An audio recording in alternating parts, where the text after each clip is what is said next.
Humingi sa tulong pinansyal mula sa Bulacan State University ang pamilya ng isa sa mga nasawing estudyante sa field trip sa San Miguel sa Bulacan. Hindi raw matutumbasan ng anumang halaga ang buhay ng kanilang pinakamamahal. Mula sa Bulacan, nakatutok live si Ian Cruz. Ian!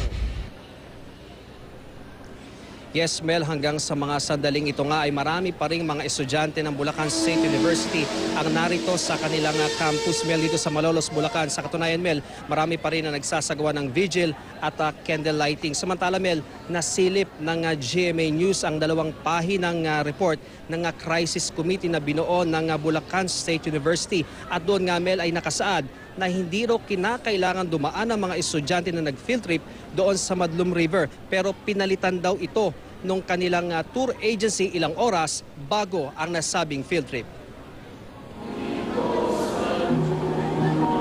Nang ibabaw ang kulay itim sa Bulacan State University bilang pagluluksa sa pagkamatay ng 7 estudyante sa flash flood sa Madlum River, San Miguel, Bulacan noong Martes, isang prayer vigil at misa ang ginawa para sa mga biktima. Kahapon, binisita ng Pangulo ng Universidad ang burol ng 6 sa mga estudyanteng nasawi. Ang dating miyembro ng EB Babes ng Itbulaga na si Maiko Bartolome na cremate at naburol na rin. Magkakabarkada ang mga nasawi. 12 sila sa grupo na natrap sa gitna ng ilog nang biglang lumaki ang tubig. Ang pamilya ng mga biktima hindi pa rin matanggap na dahil lang sa field trip, mawawala ang kanilang mga mahal sa buhay.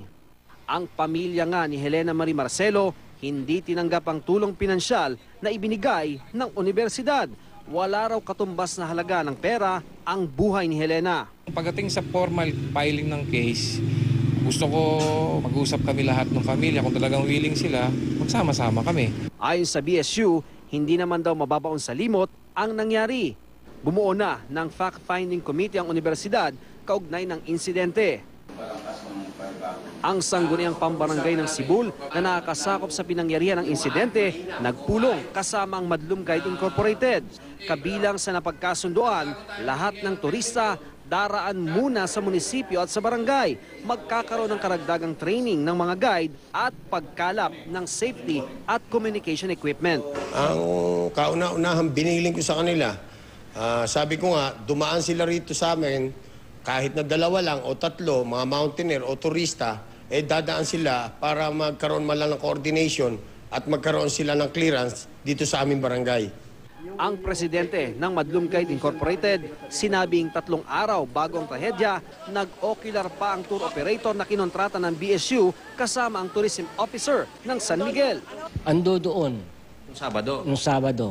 Nung nakikipag-coordinate sa grupo namin. Pero nung mismo actual na nandun ba siya? Noong aktual na magkaroon ng aksidente, wala. Hindi nakasama. So talagang yung accreditation nila, hindi nila naisa pinal? Hindi. Palagi ko hindi. Ayon naman sa administrador ng San Miguel, sumama man sa ocular ang tourism officer, hindi pa rin na-issuehan ng permiso ang field trip ng BSU students dahil walang dumang request sa kanila. Mel, yun nga report ng Crisis Committee ay ipapasa ng BSU sa Independent Fact-Finding Committee na kanila rin binuo. Binubuo raw yan ng mga retired judge, ng mga abogado at ng PTA. Magsusumiti rin ang BSU ng nasabing report sa Commission on Higher Education at tinitiyak ng BSU na kung meron man sila na tauhan o opisyal na nagkulang dyan sa field trip na yan, ay mananagot ito at mapaparusahan para maigawad ang hustisya sa pagkamatay ng 7 estudyante. Mel. Maraming salamat sa iyo, Ian Cruz.